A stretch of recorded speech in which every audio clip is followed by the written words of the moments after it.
Hello and welcome. I am the Restless Kaiser, and once again we are modelling for advantage. Big show this week with a variety of features. The main element, of course, will be about Flames of War, as it says, but we're going to have a little bit of news from Mr. Jonny B. We're going to have an update recommending a YouTuber to you later, and we're going to have more about Team Clueless 40k and its collection of demon princes. At the moment, we're doing a weekly update video on a Wednesday, and we're releasing pre-recorded content from before the lockdown on a Friday. Last week's video was a Cruel Seas unboxing, and this coming Friday's video is a 40k game. Before we move on to the main event, of course, let's have some news from Mr. Jonny B over in the bunker. Let's hear it, John. Hi guys, me Jonny B. Just got a little service announcement from my brother. He's doing a few things on Tinterwebs during the lockdown period. It says, "Hello community, I'm Paulie B, and I would like to invite you to join me on Twitch at Paul B Warhammer Hero. On here you can spend up to 2 hours between the hours of 2 and 4 UK time, that is, with me, Paulie B, 100% first generation Warhammer hero. Okay. I paint faster, better, I'm more handsome, and I speak in sentences. Unlike my idiot brother, Jonny B." Bullshit. Mom! Mom!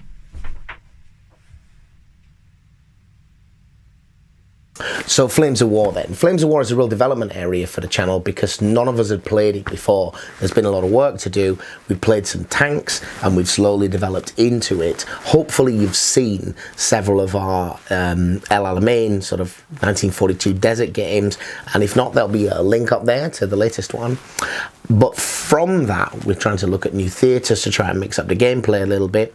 We had a look at the Fury starter set, and we got the Hit the Beach one.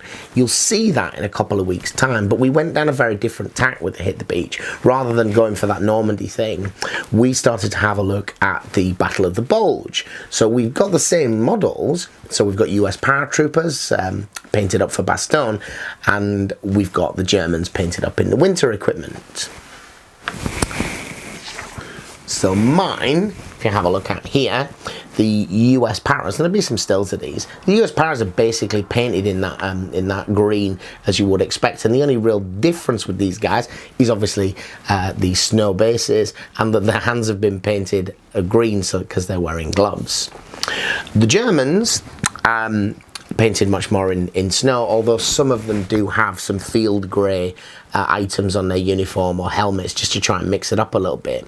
One of the things I did with my Flames of War collection was to keep the guns separate so that I could buy different cannon and different crew and be able to utilise them across different theatres. There is a small cautionary tale here though.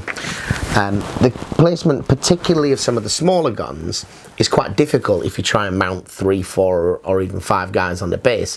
I did carefully prepare that with the placement, but I didn't remember that when it came to the end step of finishing off the basing, and putting this tuft here means this gun will no longer fit without resting on the tuft. It can just about go at a funny angle, but there's a little cautionary note if you do a similar thing yourself. But it is quite handy because you're going to end up with enough crew and enough cannon just for your different theatres by buying the different weapons from the different sets and keeping the cannons separate. Little tip from me there.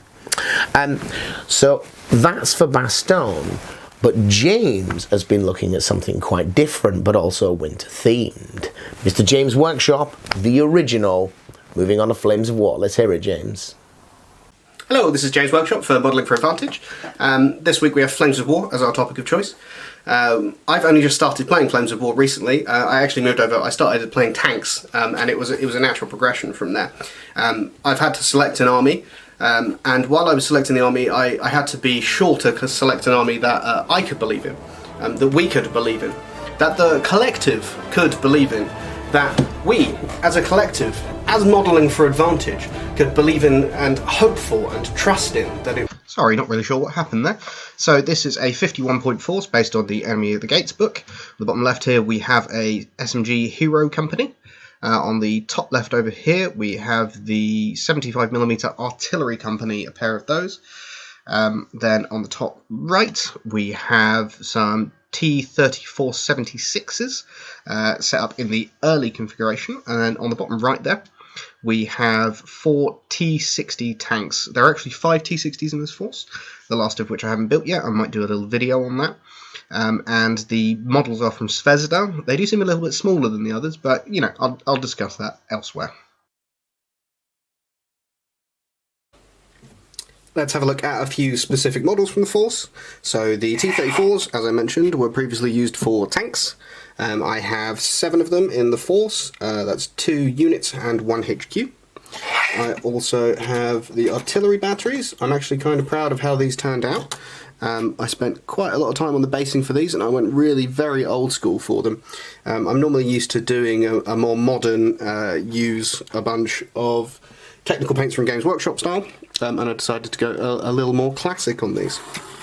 We also have the Soviet Rifle Company, which I have done a variety of bases for, and the way that they are all going to be based is going to be snow, hence why the tank was as it was. That's not quite focused. There we go. The same way that the tank was painted, we're going to be using snow. I think I'm going to use the more old-fashioned style of that as well, using bicarbonate soda and glue and water. I really want to go old school on these. So that was my budding little Soviet force. I hope you enjoy the rest of the video, and thank you for watching. So a couple of things I needed to do to be able to fight winter 1942 rather than winter 1944 with these troops. One is to realise that the vehicles are going to be quite different, so I've got some Panzer 3s and 4s that are painted up for winter in the mid-war variations of those tanks. Flames of War have had a series of daily offers on, and I managed to pick this up for peanuts and some unit cards and so forth. And these are quite handy because it enabled me to buy the collections of models that I needed without having to put a great deal of time in. But the other big thing that we needed to do was to think about the board. The Stalingrad campaign, which is what interests James, is a long campaign that begins in the summer of 1942, and the fighting for the Don Bend and so forth. And this is an important battle, but that's not what we're doing. We're going for that iconic fighting in the snow in the city. It may be that we do some early battles with the tanks in the encirclement, but our main focus, we wanted to look at the fighting the Stalingrad, the iconic city fight, and we're going to need a new board for that. So I made a start on a new board.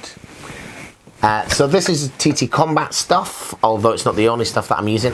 This is their modular board, which you can pick up for about 50 quid. It's 4x4, and these are their ruined houses. What I tried to do with this particular set was to create something that looked like, although they are houses, the way that they're assembled. Hopefully it looks like a multi-roof factory type building. I'm not sure whether it works, we'll know when it gets painted up. But this was the test piece, and then there's just some polystyrene and then some filler over the top before I add in all the rubble, which I am ready for now. But I realised that before I add the rubble and stuff and start painting, I probably need to build the rest of it, because if I paint them at different times, they're not going to all blend together very well, because the painting is really going to be the principal colour, I think. Obviously the whole thing is going to be sprinkled with snow afterwards, but this is something you can hopefully see in the future. I mean, don't get me wrong, this is still a couple of months away given all the other things we've got to do, but you are going to see some Stalingrad 15mm Flames of War with a very strong focus on infantry and smaller formations. Enough of that snow stuff though, let's see what Jonny B's been up to with the Deutsche Afrika Corps over in the bunker. Jonny B. Thank you, Kaiser. So this week is Flames of War, and I've actually made some progress, so let's go down and have a look. So I've been working on the Kaiser's Afrika Corps armoured elements. First up, these 2 Panzer 3s with a short 5. These 2 should, once incorporated with the others, give me a platoon of artillery firing tanks, which is awesome to wheedle out those nasty little desert rats that keep appearing in those buildings. To help these two find their mark, we have a pair of, couldn't tell you what, but they are definitely armoured reconnaissance vehicles. As I say, I couldn't tell you what they are, what the name is, mostly unpronounceable to me. And these will be used as spotters to help those short fives home in on the sneaky desert rats. Failing those two, we can always use, and this is definitely my favourite kit. Look at this! Little Panzer II. This can be used as a reconnaissance element as well, I believe. And I really had fun painting this one. I don't know where the Kaiser got it from, but it's epic. And there you go. There's the armour. That's all from me this week. So it's back to you, Kaiser. If you're still here at this point, hopefully you're enjoying the show. Consider liking the video, subscribing to the channel, leaving a comment, or even sharing some of our videos with your friends. For a small channel like ours, if you share our content, you're a wargamer, you know wargamers, it really helps us to grow, and it's much appreciated. At this point in the show, I like to recommend a YouTuber to you, always a small YouTuber you might not have come across before. This one is a chap called Errant Painting. He has in the past done a lot of work with his friends, I think a lot like ours really, gets his mate around in the shed and plays some games, but I think that's more of a summer activity because they have a child and, you know, it's very cold in the shed in Denmark. Watch carefully because this is quick. Hi, I'm Errant and I like to speed paint things. Did you get that? Well, I did ask him if he could do a slightly longer format one, so take it away, Errant. Hi, I'm Errant from Errant Painting. I currently upload one painting video a week, mostly speed painting stuff, mostly fantasy stuff these days because that's what I play. But I've done tons of 40k stuff in the past and will do most of 40k stuff again in the future. And if you go check out my playlist library, there is a lot of fun stuff there too. Sit-in talks like the Night Errants, where me and my friends have a few drinks and talk about life and wargaming and stuff. There are battle reports, both 40k and Kill Team.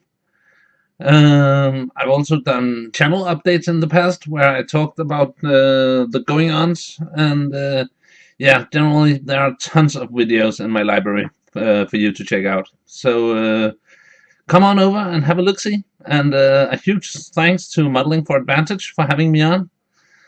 Take care. The wargamer in me loves the way that Errant approaches his painting. He does a decent job to a tabletop standard, but speed is a real focus.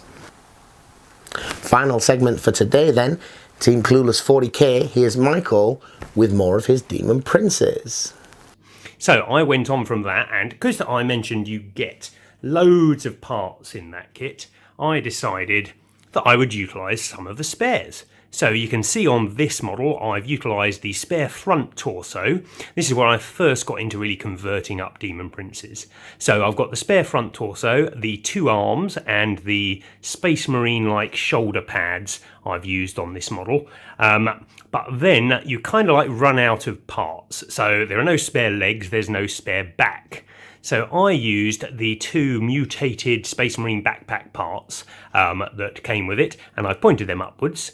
And that whole blob bit at the back, when I go in really close, you can tell that it's obviously not the best of detail. That was my first real attempt at green stuff sculpting.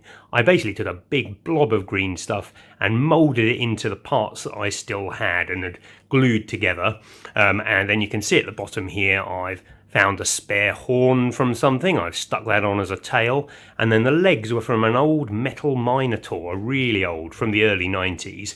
And I just lopped that model in half and stuck the legs into the big blob of green stuff, and then got a crafting tool and just crafted it to try and get all green stuff to look okay. And it looks pretty reasonable. Certainly from the front it looks fine. The armour plates covering the tops of the legs, they are from Khorne Blood Crusher models, the old juggernauts of Khorne, which I've just taken the tops of their head coverings off and used those as nice spiked leg guards. That's all we've got for you this week, folks. Remember, on Friday we're going to be releasing our 40k video with Nurgle Daemons, particularly featuring the great unclean one Rotigus. He's a large and powerful sorcerer, and it's really interesting in these very small format games just how powerful models like that can be. stay home, stay safe, take care of each other, and thank you for watching.